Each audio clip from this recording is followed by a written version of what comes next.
Pipin?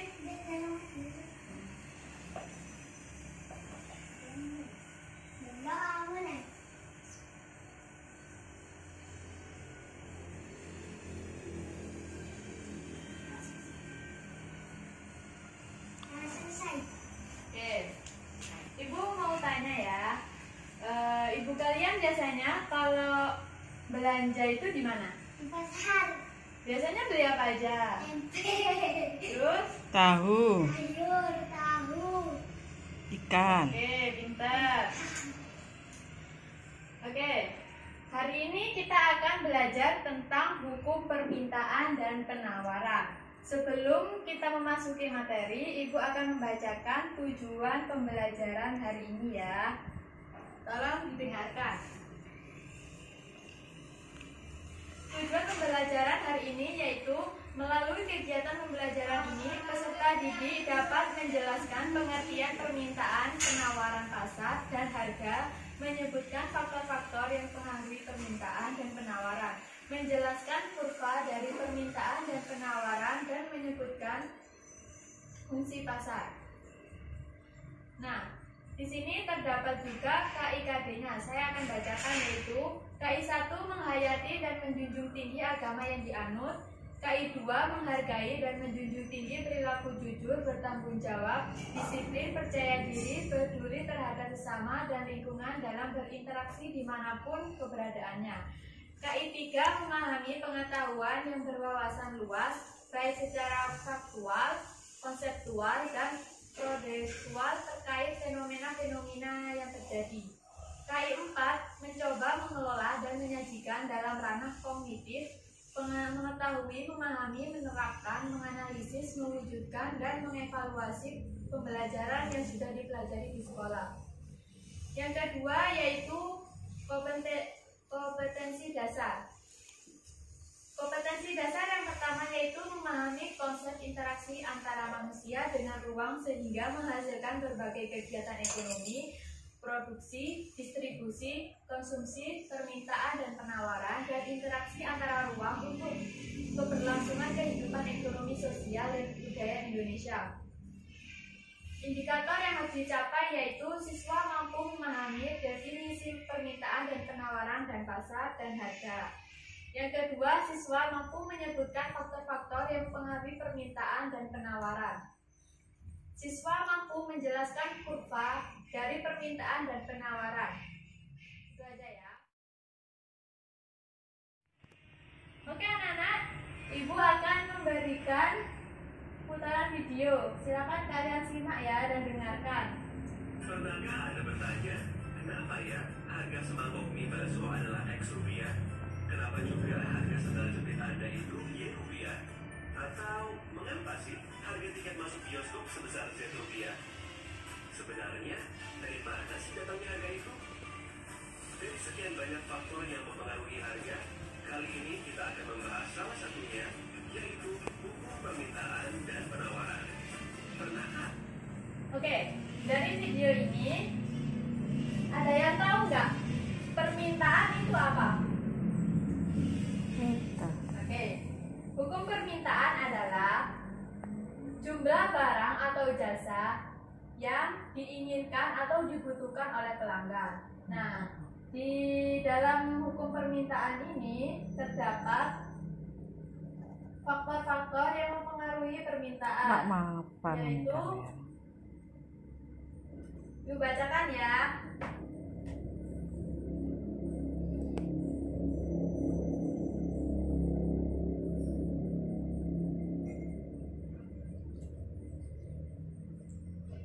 Yang ke-1, harga barang. Harga suatu barang akan memberi pengaruh banyak jumlah barang yang diminta. Apabila harga barang naik, maka jumlah barang yang diminta berkurang dan sebaliknya. Sekiranya harga barang turun, maka jumlah barang yang diminta bertambah banyak. Yang kedua yaitu pendapatan masyarakat. Pendapatan yang diperoleh oleh seseorang akan amat memberi pengaruh permintaan barang. Apabila pendapatan rata-rata setiap orang naik, maka akan memberi pengaruh jumlah barang yang diminta bertambah. Sebaliknya, sekiranya pendapatan turun atau tak memiliki pendapatan, maka akan amat memberi pengaruh berkurangnya kepada barang yang diminta. Yang ketiga yaitu selera masyarakat. Selera amat memberi pengaruh permintaan seseorang. Apabila orang tersebut amat menyukai suatu barang, meski harga barang tersebut mahal, maka memberi tak menghiraukan adanya kenaikan harga. Apabila selera masyarakat kepada barang tersebut rendah, maka permintaan barang tersebut juga rendah. Yang keempat yaitu kualitas barang. Setiap orang mengharapkan barang yang berkualitas, sehingga mutu ini amat memberi pengaruh permintaan. Apabila mutu barang baik dan harga barang tersebut lebih mahal sedikit dari barang lain yang sama, maka masyarakat lebih memiliki membeli barang tersebut. Sebaliknya, sekiranya mutu barang jelek, maka permintaan kepada barang akan berkurang. Yang kelima yaitu harga barang lain. Banyak sedikit jumlah barang yang diminta biasanya dipengaruhi juga oleh harga barang lain. Apabila harga kopi lebih mahal dari harga teh, maka masyarakat cenderung membeli teh. Yang keenam yaitu jumlah penduduk. Jumlah member keluarga akan amat memberi pengaruh jumlah permintaan. Demikian juga dengan bertambahnya jumlah penduduk suatu negara, maka akan amat memberi pengaruh permintaan kepada barang. Nah, dari materi permintaan ini ada yang belum dipahami? Oke, Ibu akan lanjut ke materi berikutnya. Yang kedua yaitu materi penawaran. Ada yang tahu apa yang dimaksud dengan penawaran? Oke, penawaran yaitu jumlah barang atau jasa yang tersedia di pasar. Jadi dari faktor-faktor yang mempengaruhi penawaran terdapat beberapa faktor. Yaitu yang pertama, biaya produksi. Untuk menghasilkan suatu barang diperlukan biaya produksi. Tinggi rendahnya biaya produksi yang dikeluarkan akan menentu pula harga barang. Bila biaya produksi tinggi, maka produsen akan mengurangi jumlah produksi barang dan akibatnya penawaran berkurang.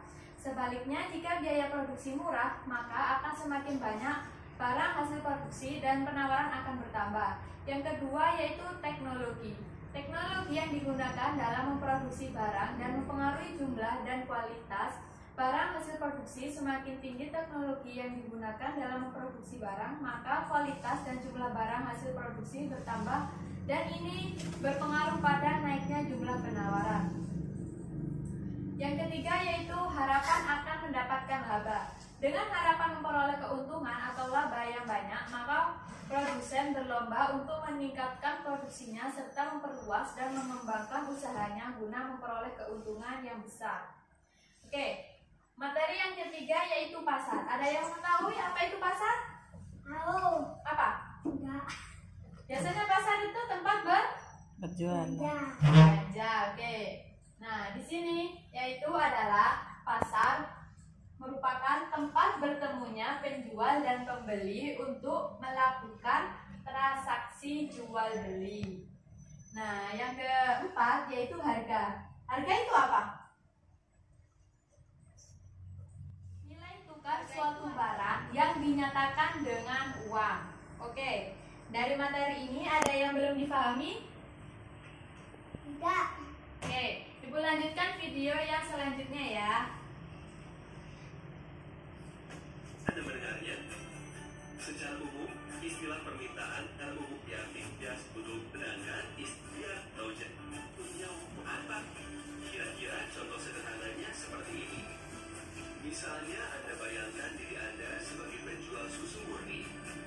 Dengan mempertimbangkan berbagai ongkos dan keuntungan yang ingin Anda peroleh, anggap saja Anda menjualnya dengan harga 5.000. Orang-orang mulai berdatangan membeli susu murni di kedai Anda. Dari anak sekolahan, ibu-ibu arisan, sampai bapak-bapak yang hobinya badminton. Namun, karena sudah habis terjual, orang-orang jadi pindah mencari susu murni ke kedai pesaing Anda. Wah, ternyata pesaing Anda pasang harga di 6.000 dan masih laku juga. Coba kalau Anda nggak kehabisan susu murni, Anda pasti masih bisa jualan, bahkan menambah keuntungan Anda. Anda menghubungi supplier untuk menambah stok susu murni Anda ya. Tolong diperhatikan ya, Jaki. Nah, karena stok sudah tersedia, orang-orang mulai datang lagi ke kedai Anda kan? ternyata sangat banyak ya. Ini jadi kesempatan Anda untuk terus mendapatkan keuntungan yang lebih banyak lagi.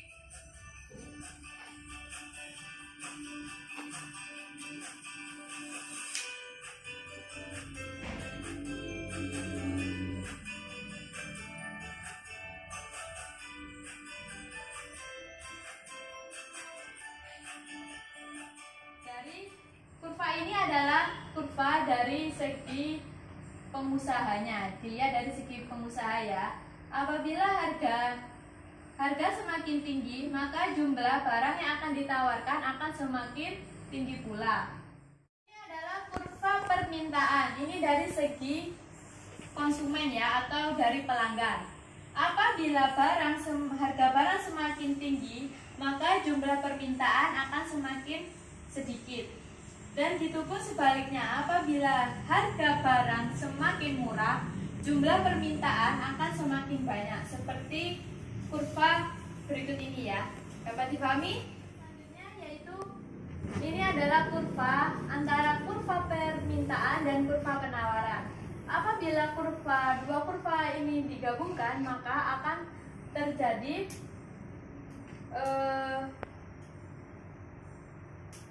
saling berlawanan, yaitu kurva permintaan akan ke sisi kanan, sedangkan kurva penawaran akan ke sisi kiri. Nah, tetapi dari dua kurva ini terjadi satu titik yang sama. Titik ini disebut sebagai titik keseimbangan. Belum dipahami? Tidak. Kesimpulannya yaitu adalah permintaan adalah jumlah suatu harga atau barang yang diinginkan atau dibutuhkan oleh pelanggan. Sedangkan penawaran adalah jumlah barang atau jasa yang tersedia di pasar. Oke, Ibu akan memberikan soal ya, tolong dikerjakan ya. Kalau sudah silakan dikumpulkan. Bagus. Nah, ini Ibu ada tugas rumah buat kalian untuk dikerjakan di rumah ya. Tolong dikerjakan dan minggu depan dikumpulkan.